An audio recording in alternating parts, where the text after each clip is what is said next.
Good. Dana was sweating.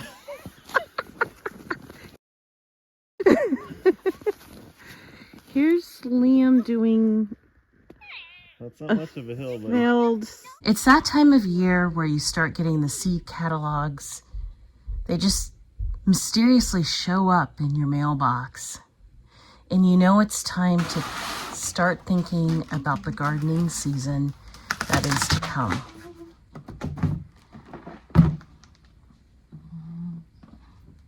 Opening up this box gives me renewed hope since we're on a new homestead. We're going to have new gardens and lots of fun growing our food. It's time for me to take inventory and stock of what we have, what we don't have, what will grow here, what will not grow here, and everything else that's in between.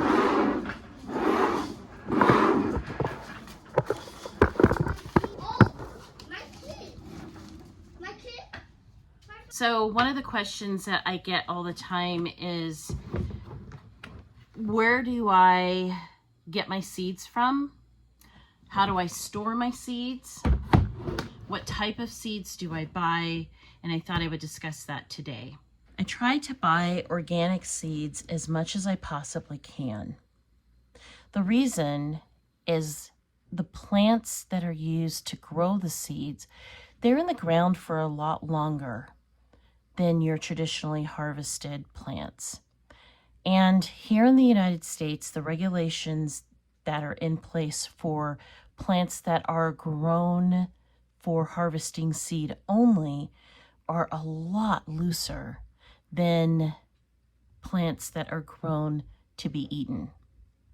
That being said, that means that those plants can get treated with a lot more pesticide, a lot frequently, and a lot heavier than your traditional plants. Not only that, as if to add insult to injury, those particular plants that are not grown organically, they do not choose the strongest of the plants because, well, for starters, they're not strong to begin with. And if the plant does have some sort of resiliency, you just don't know if that's the type of plant that you're buying.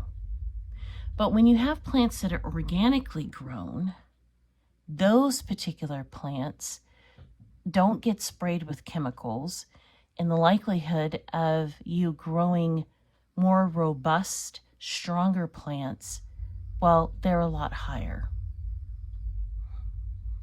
If at all possible, I always like to try to save my own seeds. As you can see here, this is butternut squash. This is sunflower seeds from 2023. I've got some snap peas that I have saved as well, and some broccoli and some other seeds. But you know, something else, when not just considering organic plants or organic seeds, but something else that you want to also think about, and that's something that I'm thinking about heavily this year, and not just saving seeds. And if you're interested in how to save your own seeds, I've done a very in-depth video on how to save your own seeds. I'll put that in the iCards above. I think it's over there, but I'll put that in the iCard above and a link down below so that you can catch that. When we first moved here, my folks and I, we went to a farmer's market, and one of the things that I was fortunate enough to do is I went ahead and when I went to the farmer's market, I went up to one of the vendors there.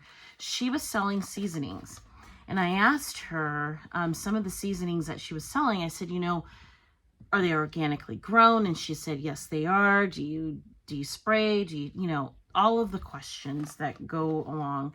And she said, no.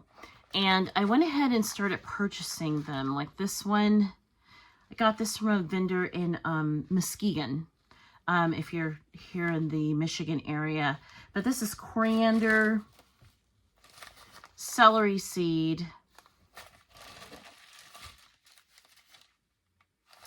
thought I'd give my hand a try at sesame seed. Give that a try. If she can grow it, I can grow it. Dill. I don't even know why I bought dill, because once you buy dill, it's like a weed and it comes back again and again and again. Cumin, which I tried in Arizona. It grew for a little bit and the heat just knocked it right out. And of course, mustard seed.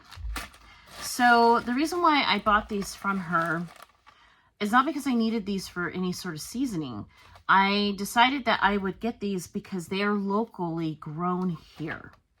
And that's the thing. I have my saved seeds from Arizona, but these were plants that have grown in the hot desert sun. And I no longer live in the hot desert sun. And so I want to try my hand at making sure that my seeds not only are organic, but they are a little bit more adjusted to my growing zone. Now, growing zones really don't mean much to me anymore. Growing zones are really just all about when your first frost, really, that's really what it is when your first and last frost date is. And that's something that I really have to pay attention to now living here in Michigan, because I am in growing zone. I believe it's 6A. So I forgot the date of my last frost, is somewhere in May or April. I don't remember.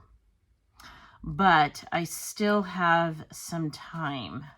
So that gives me a chance to go ahead and try to source not just organic seed, but seed that's local from plants that are used to growing in these type of conditions. I'm willing to bet that for example, my snap peas, these are probably one of the first things that I will be putting in ground this year. I'm actually going to try to grow these. I'm going to give it a go. These are my Arizona snap peas. I'm going to give it a go and see if these guys, how they handle it. But I'm not going to be surprised if they don't do very well, because the plants were never grown in Arizona or in Michigan. They were grown in Arizona. So it is something that you want to keep in mind, because just like anything else, they carry the genetics of their parents. And so whatever those growing conditions of the parent plant were is what the growing conditions of your plants is going to be. Because I tend to grow the same thing year after year, I decided to do something radical in how I store my seeds. This is a seasoning rack that you would see in a kitchen. And these are little glass jars that I can reuse year after year. I really like these because even with the small seeds, I can shake them out just like I would shake something out in the kitchen when I'm using seasoning. They're small, compact, and it gives me a visual to see just where I'm at with the level of seeds that I have, if I need to order anything, if I need to make any adjustments in the coming season. I can visibly see what I have and what I don't. I hope that this gives you a good idea on how to store your seeds. And until next time, happy gardening.